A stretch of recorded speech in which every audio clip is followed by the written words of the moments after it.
The Honourable Dr Brian Walker in reply. Thank you, President, and thank you, members who have spoken. And in particular, thank you to the Agriculture Minister. I think the Honourable Jackie Jarvis delighted me by detailing the extent to which the government is already engaged in managing the research into hemp as an industrial crop growth. There is only, and I'd also thank you to the contributions both from Honourable Dr Brad Pettit and Honourable Louise Kingston, because it does reflect, I think, in our society the degree to which we see that changes have to be made, and also highlighting that we need new thinking.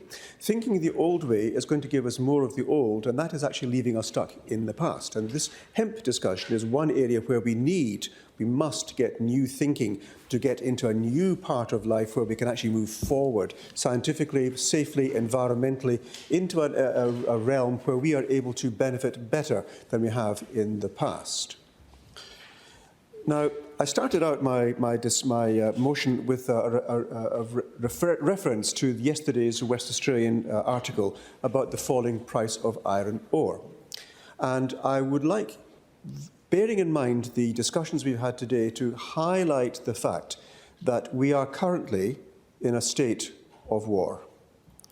The war is against the cost of living, the declining cost of living, the declining affordability, I do beg your pardon, the increasing costs that we are facing, but also the risks to our economy caused by the geopolitical status in the world, particularly if we're dependent just upon iron ore for the balance of trade, that we are therefore at risk. We are a country whose borders, while they may be sovereign from the point of view of defending from the sea, our international relationships are going to require us to develop resilience to what's happening to the economy worldwide. And relying on more of the same, this old thinking of the iron ore, the minerals we dig from our land, is not enough. We must actually treat this like an act of war, a war against the people of Western Australia. And if we do not progress rapidly to regulating the hemp industry and taking away so much of that unnecessary red tape, the restrictions and the requirements which make it difficult, not impossible, but difficult for a hemp farmer to actually process the hemp growing in his paddock. Now, the simple example is that you can grow hemp, it's got a lot of uses there, but you can only use one part of that hemp depending on what kind of agreement you have with the government.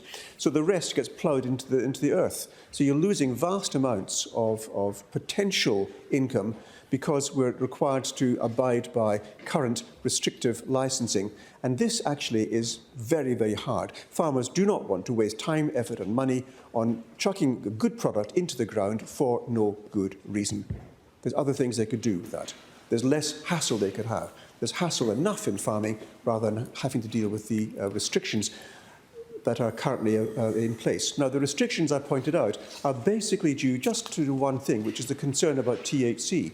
And those restrictions are basically also dependent upon untruths told at an international level by people who either did not know better or chose to tell untruths for their own personal or their national benefit.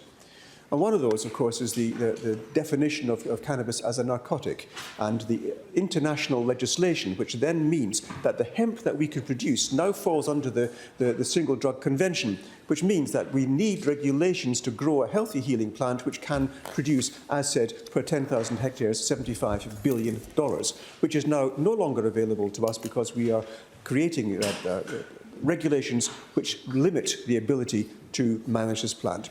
And so could I ask the government in the current process, take this more seriously, more urgently. We need action. We need to have a plant, a crop that is healthy and safe and used by many in many different areas. We need that plant to be freed. Free the plant, if you like.